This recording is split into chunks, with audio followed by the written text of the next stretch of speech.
আমাদের জীবনে ভ্রমণ ওতপ্রোতভাবে জড়িয়ে আছে, আর ভ্রমণে সব ধরনের ঝুঁকি ও বিপদ এড়াতে নবীজি সাল্লাল্লাহু আলাইহি ওয়াসাল্লাম উম্মতকে দোয়া শিখিয়েছেন। মহান আল্লাহ সৃষ্টির সৌন্দর্য দেখতে ও গবেষণার নির্দেশ দিয়ে বলেন, কুল সিরু ফিল আরদি ফানজুরু কাইফা বাদাল খালাক সুম্মাল্লাহু ইউনশিউন নাশআতাল আখিরাতা ইন্নাল্লাহা আলা কুল্লি শাইইন কাদির। অর্থ, বলুন, তোমরা জমিনে ভ্রমণ করো এবং দেখো কিভাবে তিনি সৃষ্টি আরম্ভ করেছেন। তারপর আল্লাহ সৃষ্টি করবেন পরবর্তী সৃষ্টি। নিশ্চয় আল্লাহ সবকিছুর উপর ক্ষমতাবান। সূরা আনকাবুত আয়াত ২০। ঘর থেকে বের হওয়ার দোয়া।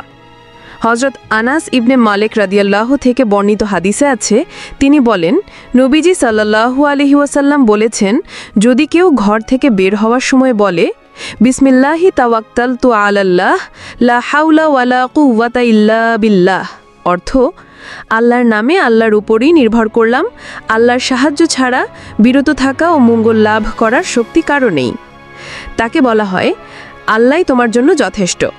তুমি নিরাপত্তা লাভ করেছ সব ধরনের ক্ষতি থেকে, শয়তান তার থেকে দূরে সরে যায়। তিরমিজি ৩৪২৬।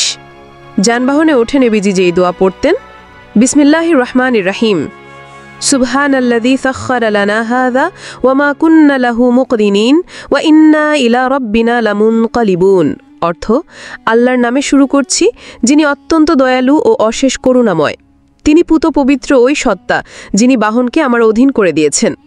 আমাদের কাছে তাকে আয়ত্তে আনার ক্ষমতা ছিল না। অবশ্যই আমরা আমাদের প্রভুর দিকে প্রত্যাবর্তনকারী। নবীজি সাল্লাল্লাহু আলাইহি ওয়াসাল্লাম আরেকটি দোয়া পড়তেন।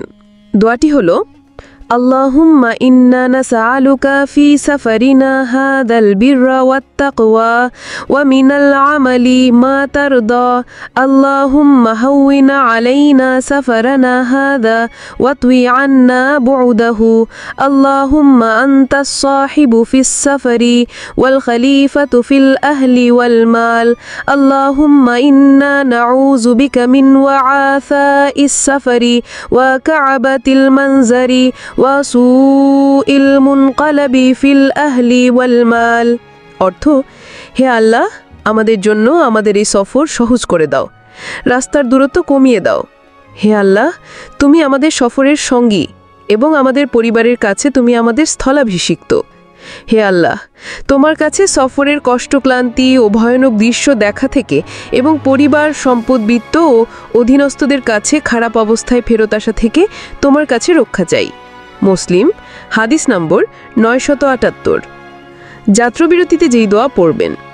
ভ্রমণের মাঝপথে কোথাও অবস্থান করতে হলে এই দোয়া পড়ার নির্দেশ দিয়ে নবীজি সাল্লাল্লাহু আলাইহি ওয়াসাল্লাম বলেন, এই দোয়াটি পড়লে ঘরে ফেরা পর্যন্ত কোনো কিছুই ক্ষতি করতে পারবে না। দোয়াটি হল, আউযু বিকালিমাতিত তাম্মাতি মিন শাররি মা খালাক, অর্থ, আল্লাহর পূর্ণাঙ্গ কালেমার মাধ্যমে সব ধরনের অনিষ্ট থেকে নিরাপত্তা চাচ্ছি। মুসলিম ২৭০৮ নম্বর হাদিস। ASBD24, সত্য প্রকাশে অপসীম। চ্যানেলটি সাবস্ক্রাইব করুন।